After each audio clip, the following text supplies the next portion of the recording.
Going back to older television, the importance of syndication meant a lot of shows like Mr. Bean lived year after year after year. You would think there was thousands of episodes of Mr. Bean, but there are actually only 15 episodes if you believe that. So when you look at Mr. Bean, that is a prime example of why older television just stayed for longer. The essence of older TV shows does live on in a lot of ways, through stuff like YouTube. I'd say a lot of the older TV talk shows have lived on in that essence because I'm looking right now at 6 Feet Under with The Undertaker, Mark Calloway. And look at the audience for shows like this, like Cornette, like so many others, like Talk is Jericho, like even Campier. There are a lot of people watching YouTube for shows that you used to be able to watch on television, like David Letterman, like Jay Leno, like Conan O'Brien. You can still get those on modern television, but a lot of the audience has moved to stuff like YouTube because people are no longer doing that on the streaming services. As the streaming services have went more towards the theatrical, more towards the Stranger Things of sorts, more towards Queen's Gambit, more towards The Boys, we haven't seen more like talk shows, daily shows where you can tune in and watch each episode. You can pick an episode. You can tune in on Monday and skip everything else for that week. We're not really seeing that anymore. It's kind of a dead template.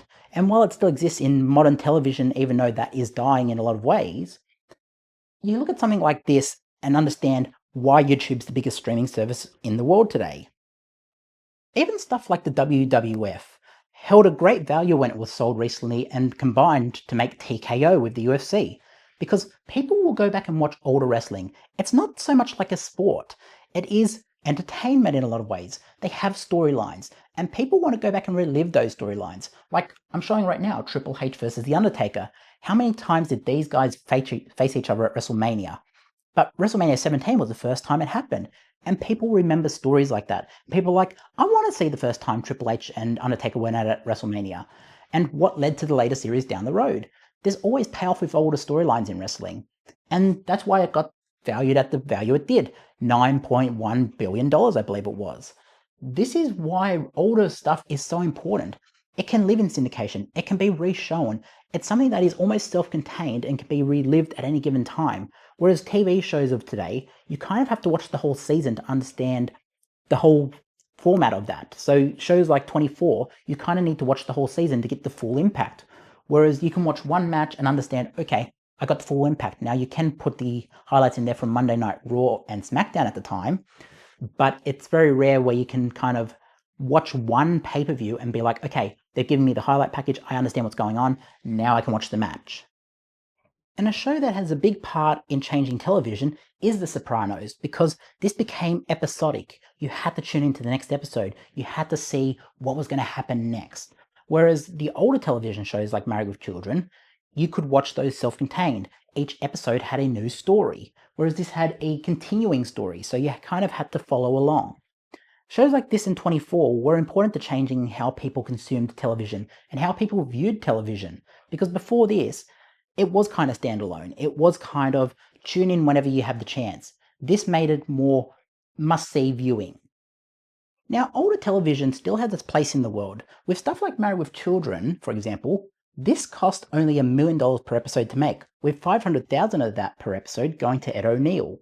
So you look at a show like Married with Children, if they did a 24-episode season, they would be pretty much paying $24 million for that season. You compare that to the numbers of today where it costs something like $25 million to make one episode of WandaVision, you can see where older television really shines. You could have this in syndication for years and earn that money back tenfold. Whereas the modern streaming template will often have you sign up, watch the TV show in the first day, and then it will sit dormant, and then you'll wait for the next big show. See, things like Married with Children had a style to them where you could tune in at any certain episode, any given time, any season, and still know what's going on. They were self-contained, and that's what made them great for syndication. With modern television, you just don't have that. And that was the case even going back to the 60s and 70s, when you'd have shows like The Brady Bunch, like Get Smart, like Bewitched, in syndication for decades. And you'd say those TV shows earned back millions of dollars over many decades. And the reason for that was because you could reshow these and people would sit there and say, okay, it's only a self-contained 20-minute episode. I can have time to watch that. Whereas as times went on, you kind of need to watch the whole season of shows like The Sopranos, like 24, like Breaking Bad. There are so many shows that rely on the template of you sit down and watch the whole season compared to one episode. So shows are no longer self-contained.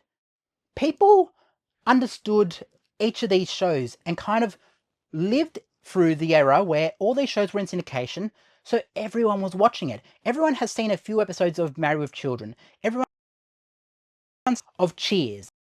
Episodes of Friends or whatever. You might not have ever watched those shows, but for damn sure you've heard of them, and for damn sure you know the characters on those shows.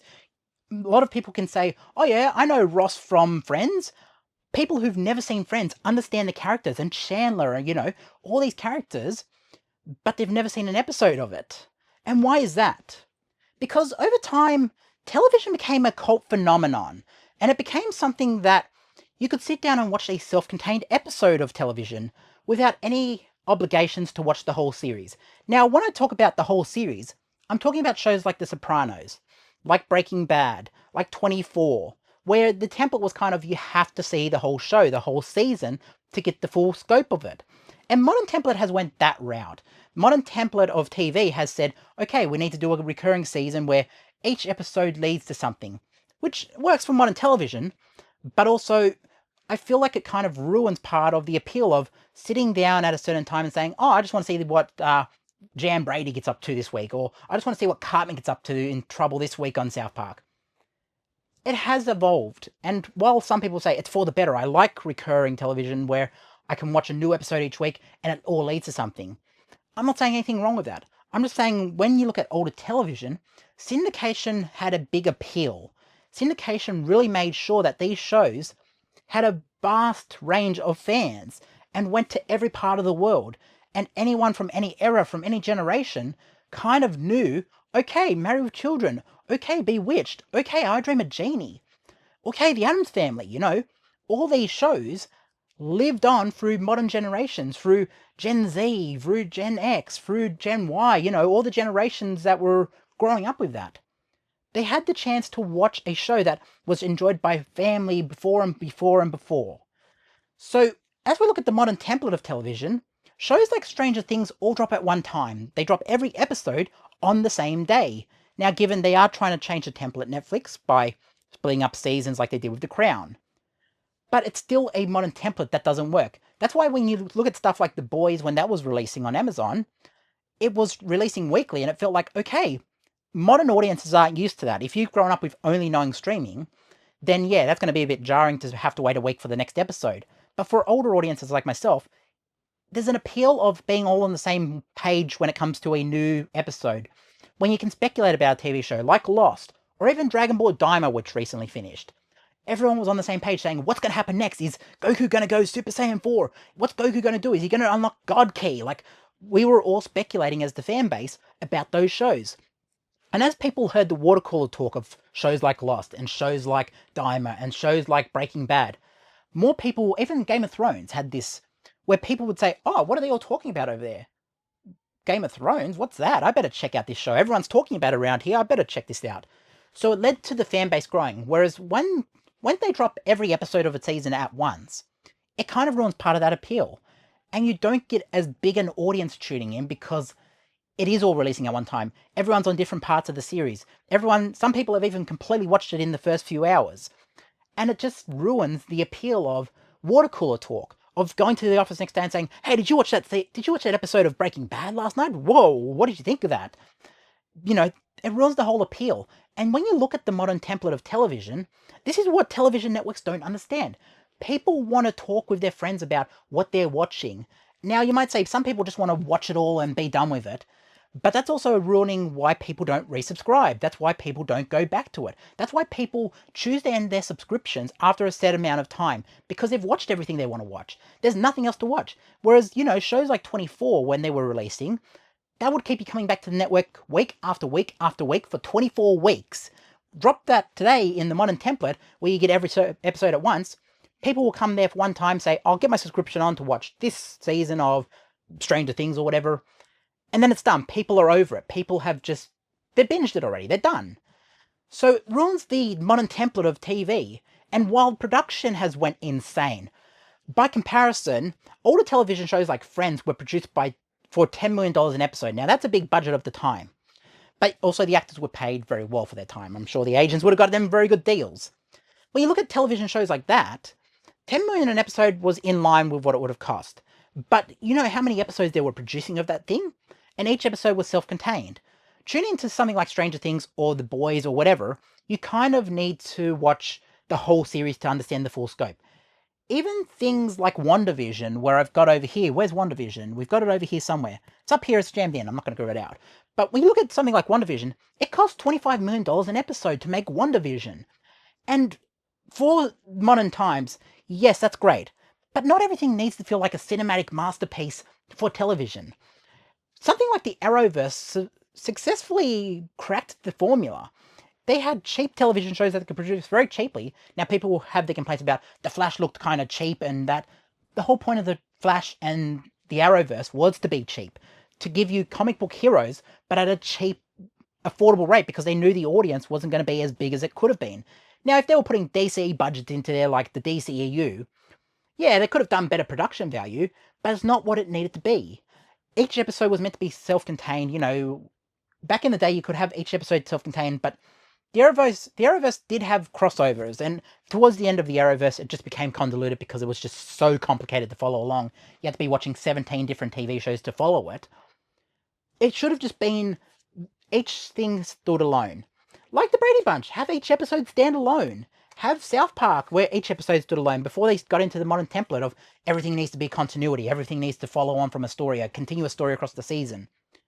I liked the older South Park. I liked when you could go in and just watch, Scuzzlebutt, or, you know, just standalone episodes, Volcano, you know, whatever.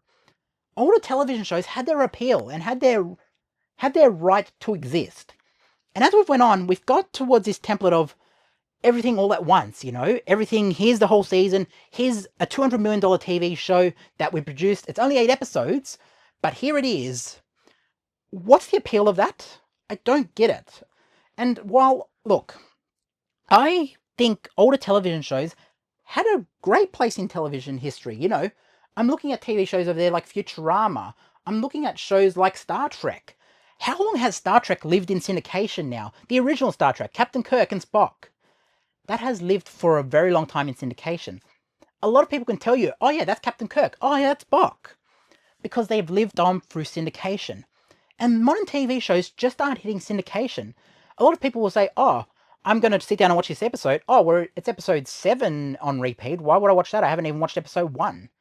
Whereas a lot of people could go in and say, oh, Cheers, okay, I'll sit down and watch this episode. Because everyone understood each episode of Cheers was kind of self-contained.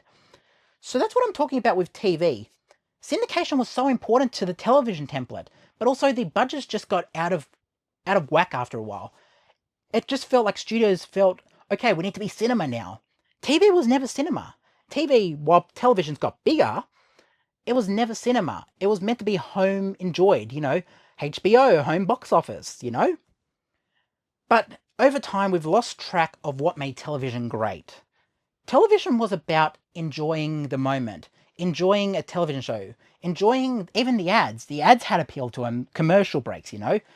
A lot of people can say, oh, I remember that commercial from yesteryear, you know? No, Gary, no. Like, you know, a lot of people know episodes or know certain ads. Like, I say, you know, Kiss Me Katoot. You know, a lot of people know that ad in Australia. Look at the tongue ad. A lot of people, I say the tongue ad, and a lot of people know, oh yeah, we know what you're talking about. A lot of Australians knew the ads through and through. Not Happy Jan, you know? There's so many ads that became so appealing because everyone was watching at the same time at the same sort of time. And nobody was going ahead in the series watching 10 weeks down the track. I'm sure people could do it when, you know, Australia had to wait for the long delay times. But, you know, it wasn't as common. And while TV's evolved, we've lost track of what made TV so great. And jump down in the comments if you feel the same way. Like, has TV just become too overinflated? Has it lost track of what it was supposed to be? Are you happy with cinema being basically every TV show now? Like, every television show has cinematography, great cinematography. Every TV show has continuous storylines. Each TV show, even though it's 20 minutes with some of the MCU and it's an hour-long runtime, but half the show is credits, you know, there is appeal to the older style of television where each show was like a 20-minute episode, self-contained, you enjoy it, you can pick it up at any point and just jump in. What do we think of the older template? Does it work? Does it not? Are you happy with the modern template or not? Jump down in the comments, let me know, and I will catch you in the next one. Peace.